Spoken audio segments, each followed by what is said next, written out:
Patay ang mag-asawang senior citizen matapos matrap sa nasusunog nilang bahay sa Santa Maria, Bulacan. Bago ang sunog, may narinig daw na malakas na pagsabog ang mga residente. Narito ang report.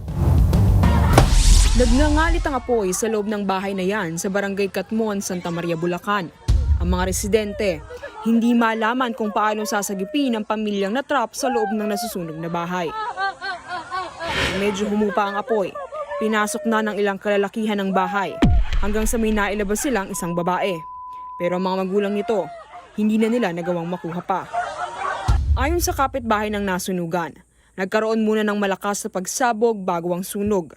Naglalaro po kami sa duyan, tas pagtayo ko po, bibigla na lang po sumabog. Tas lumipad na po yung mga yero tsaka bubog. Tas nung pagtingin ko po doon sa nawala na po yung nila bubong.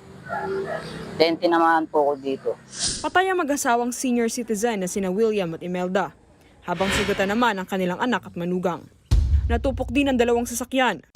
Ayon sa kaanak ng mga biktima, gumagawa si Tatay William ng airgun nang mangyari ang pagsabog. Patuloy ang investigasyon sa sanhi ng sunog.